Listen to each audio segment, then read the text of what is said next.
Assalamualaikum warahmatullahi wabarakatuh. Selamat pagi anak-anak. Bagaimana kabarnya hari ini? Alhamdulillah, subhanallah. Tetap semangat, Allahu Akbar. Nah, anak-anak, pada pagi hari ini kita belajar tematik lagi, masih di subtema 4, hidup bersih dan sehat di tempat umum. Pembelajaran 4-6. Sekarang dipersiapkan buku paket kalian. Nah, untuk hari ini pembelajaran 4-6, Bu Guru akan menjelaskan materi mata pelajaran bahasa Indonesia, matematika, dan terakhir adalah PPKN. Sekarang kita belajar bahasa Indonesia dulu. Sekarang dibuka buku paket kalian halaman 88. Ibu akan membacakan sebuah teks, kalian simak baik-baik. Nah, di sini ada gambar toilet. Siapa yang pernah masuk ke toilet umum? Misal ke mall. Terus ada toiletnya. Nah, toilet umum ini adalah salah satu contoh tempat umum. Nah, sekarang Ibu akan membacakan teksnya. Kalian simak di buku paketnya masing-masing. Ayo membaca. Ayah mengajak Nina ke pusat perbelanjaan. Di sana terdapat banyak pengunjung yang datang. Pusat perbelanjaan termasuk tempat umum. Di pusat perbelanjaan terdapat toilet umum. Meskipun banyak pengunjung, toilet tetap bersih, harum, dan terawat. Pengunjung menggunakan toilet umum dengan tertib.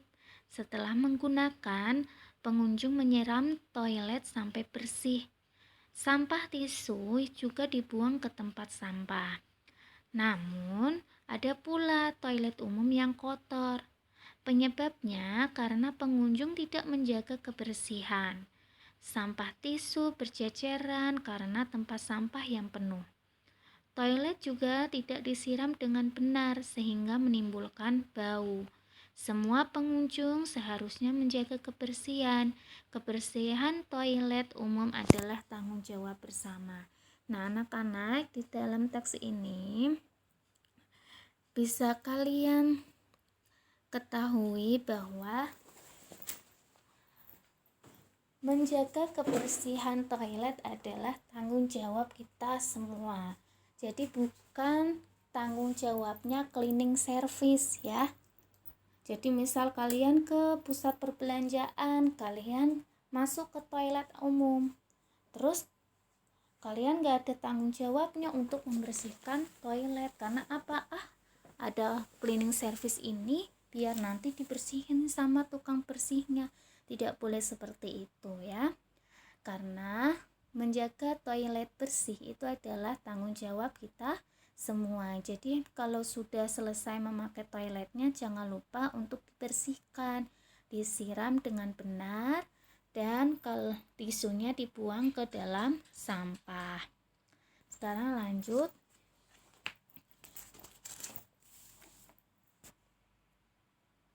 Nah, di sini kalian amati nih, ini gambar apa ya? Ini adalah jenis-jenis sampah. Yang atas namanya sampah organik, yang bawah sampah anorganik.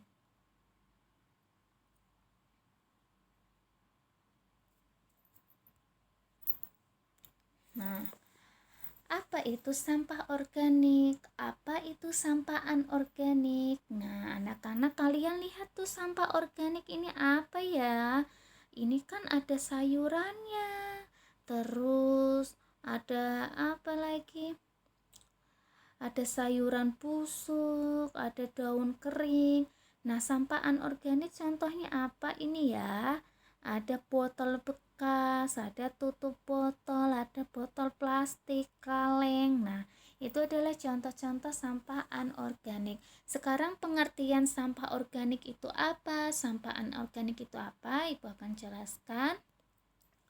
Nah, dibuka halaman 92. Ayo membaca. Keluarga Nina mengolah sampah dengan baik. Mereka membuang sampah menurut jenisnya. Ada sampah organik dan sampah anorganik. Sampah organik, nah ini digarisbawahi ya anak-anak ya, karena ini adalah informasi yang penting. Sampah organik adalah sampah yang berasal dari makhluk hidup. Makhluk hidup contohnya apa? Contohnya tumbuhan, hewan. Nah, sisa-sisa dari tumbuhan yang sudah mati, hewan yang sudah mati itu namanya sampah organik. Contohnya, sisa makanan. Kenapa sisa makanan disebut sampah organik? Sisa makanan contohnya apa? Sayur. Sayur berasal dari mana? Tumbuhan. Nah, makanya disebut sampah organik. Daun yang kering pada berguguran itu juga sampah organik. Ranting pohon itu juga sampah organik. Terus ada juga bangkai hewan, itu juga sampah organik. Pokoknya intinya sampah organik adalah sampah yang berasal dari makhluk hidup. Makhluk hidup itu contohnya tumbuhan, hewan. Sampah organik dapat diolah menjadi pupuk kompos. Jadi pupuk kompos ini nanti akan bermanfaat sekali nih anak-anak. Untuk apa pupuk kompos, Bu Guru? Pupuk kompos itu buat supaya tanamannya tumbuh subur kalau dikasih pupuk kompos. Sampah anorganik berasal dari benda tak hidup, benda tidak hidup. Contohnya kaca, plastik, logam. Sampah anorganik biasanya dapat didaur ulang. Didaur ulang itu apa, Bu? Didaur ulang itu dirubah menjadi bahan yang lebih bermanfaat lagi ya. Masih lanjut di halaman 92. Keluarga Nina menyetorkan sampah yang bisa didaur ulang ke bank sampah. Bank sampah adalah tempat penampungan sampah. Ini garis bawah ya. Sampah itu lalu ditimbang dan dibeli sesuai dengan beratnya. Sampah yang terkumpul akan dijual untuk didaur ulang. Bank sampah sangat bermanfaat. Dengan adanya bank sampah, warga bersemangat menjaga kebersihan lingkungan dengan mengolah sampah. Sampah di sekitar kita dapat memberikan manfaat jika diolah dengan baik. Lingkungan pun menjadi bersih dan sehat.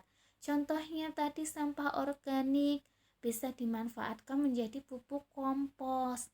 Sampah anorganik bisa didaur ulang menjadi benda yang lebih bermanfaat lagi.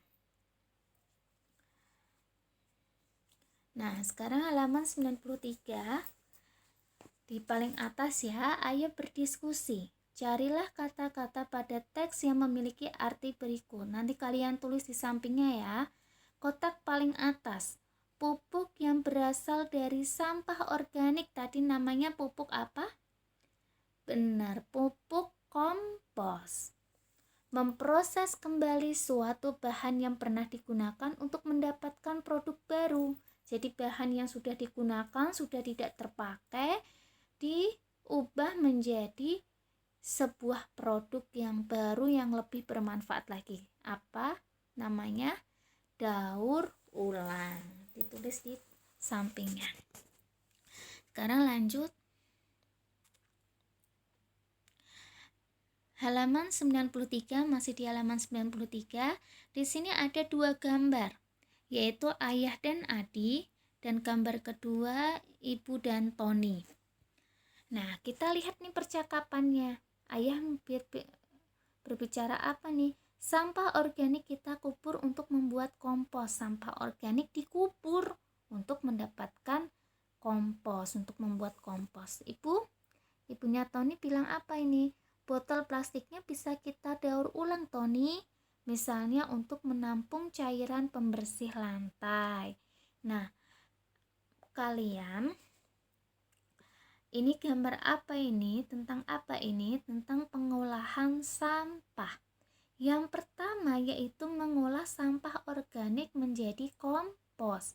Yang kedua, mengolah sampah anorganik, misalnya botol plastik, diubah menjadi dimanfaatkan untuk yang lain. Jadi tidak langsung dibuang anak-anak, ternyata sampah-sampah tersebut bisa kita dimanfaatkan kembali. Nah, sekarang dibuka halaman 96. Ayo membaca. Nina dan teman-teman melakukan agrowisata. Agrowisata adalah kegiatan wisata mengunjungi tempat pertanian atau perkebunan, di garis bawah ya. Di sana mereka mempelajari banyak hal. Mereka belajar cara merawat tumbuhan dan hewan. Hewan dan tumbuhan perlu kita jaga agar tidak rusak dan punah. Punah itu apa? Punah itu hewan dan tumbuhannya jumlahnya semakin sedikit, bahkan hampir habis. Nah, itu namanya punah. Hewan, tumbuh, dan tumbuhan sangat penting bagi kita. Tumbuhan membantu menyediakan udara bersih. Kemarin Ibu jelasin ya, di pinggir-pinggir jalan ditanami tumbuhan untuk apa? Untuk menghasilkan oksigen. Oksigen adalah udara bersih yang sangat bagus untuk pernafasan kita.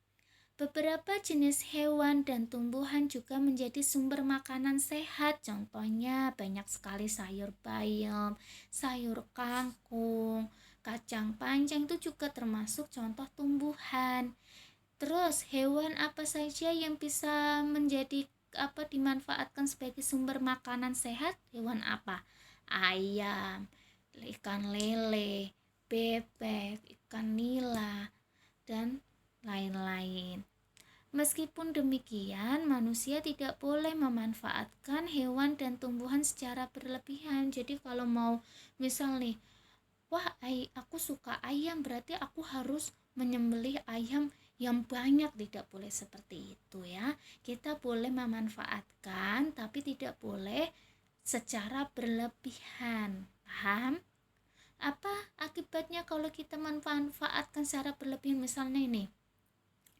Misalnya ayam, kamu pengen makan ayam. Nah, ayamnya disembelih semuanya. Jumlahnya habis nggak di kandang tersebut? Ya habis. Nah, caranya bagaimana? Caranya kalian ambil satu dulu disembelih, terus yang lain dikembangbiakan supaya bisa bertelur. Jadi jumlahnya tidak akan pernah berkurang.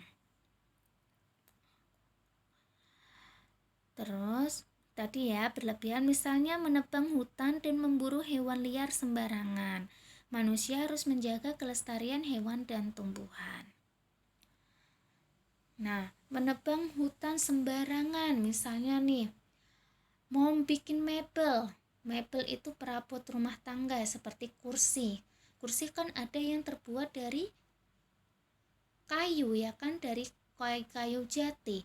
Nah, misal nih kalau kalian sudah besar punya usaha mebel, aku pingin bikin mebel, pingin bikin kursi, bahannya banyak, jadi aku harus menebang pohon jati yang banyak. Tidak boleh seperti itu ya, nanti jumlah pohon jatinya semakin berkurang, akhirnya punah. Nah, sekarang dibuka halaman 97. Di sini ada gambar cara melestarikan hewan dan tumbuhan agar tetap sehat dan jumlahnya tidak berkurang. Gambar pertama, ini teman-teman Nina dan teman-temannya lagi mengapain?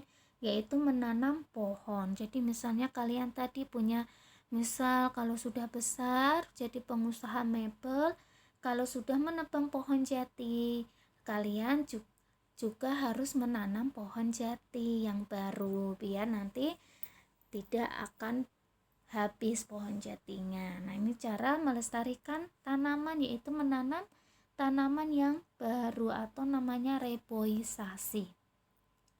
Sekarang yang gambar yang kedua, ini sedang memelihara sapi, kambing.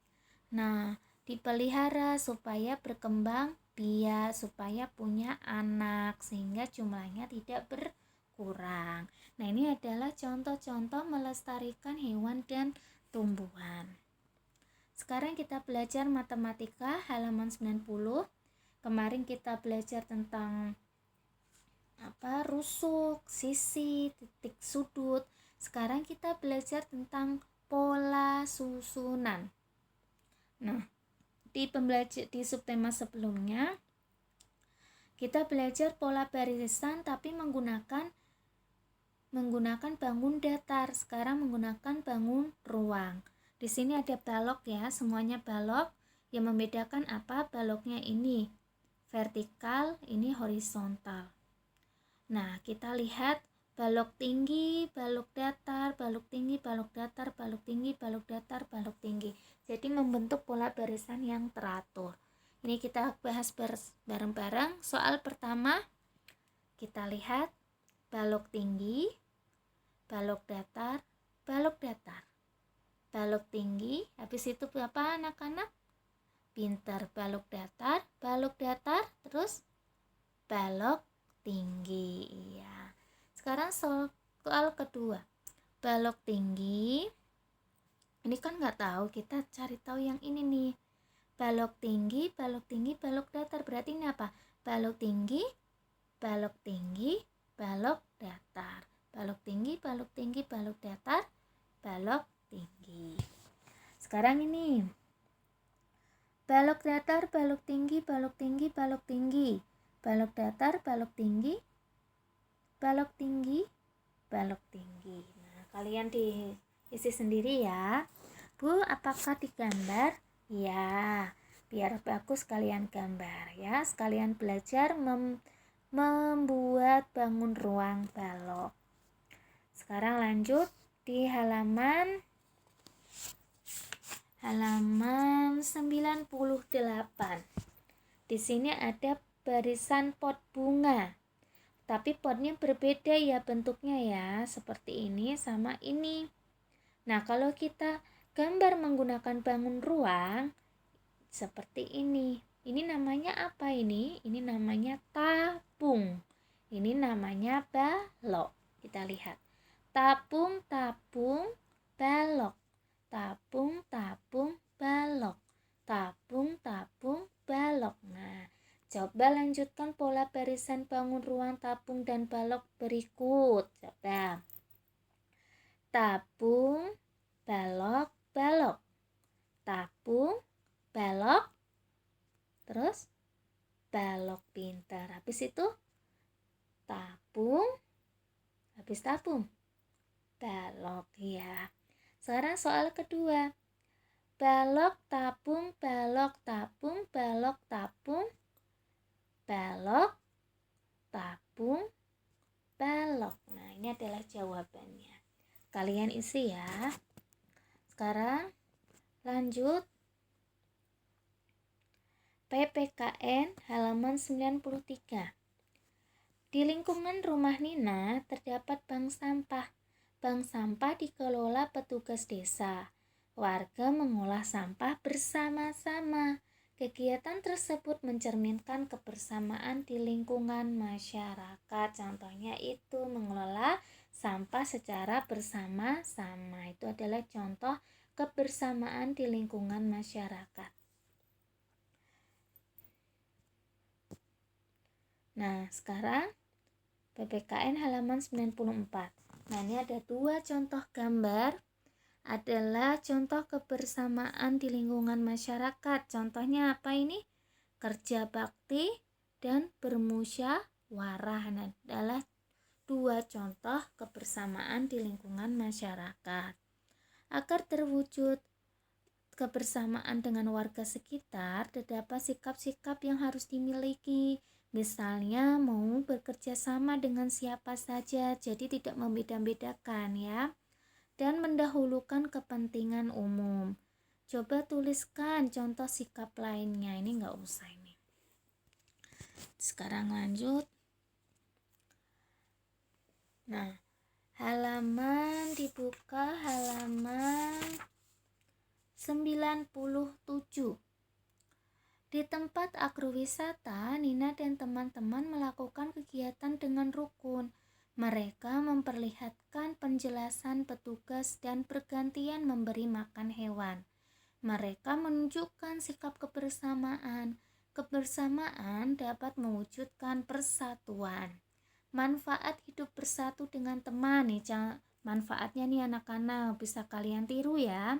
Yang pertama, mempunyai banyak teman. Pasti kalau kita mau bersama dengan teman, pasti kita punya banyak teman. Yang kedua, melakukan kegiatan bersama lebih menyenangkan. Misalnya ada tugas. Nah, tugas dikerjakan bersama-sama pasti akan lebih menyenangkan. Terus, poin ketiga, dapat berbagi cerita dan pengalaman dengan teman. Nah, sekarang apa akibat jika sikap tidak bersatu dengan teman? Akibatnya, yang pertama, tidak disukai teman. Kalau kalian tidak mau main bersama dengan teman, kalian akan tidak disukai teman. Kedua, tidak ada yang menolong ketika membutuhkan bantuan. Ketiga, tidak mempunyai teman berbagi cerita. Nah, ini adalah manfaat hidup bersatu dan akibat tidak mau hidup bersatu dengan teman. Nah, sudah selesai untuk tema 4, sekaligus ini adalah tema terakhir di semester 1 ini. Kalian di semester 1 ini belajarnya 4 tema ya, dari tema 2A sampai 2D ya, untuk mempersiapkan PAS nanti. Semoga hasilnya memuaskan. Kalian harus tetap semangat. Sekian dari Bu Ratih. Jika ada yang mau ditanyakan silahkan. Wassalamualaikum warahmatullahi wabarakatuh.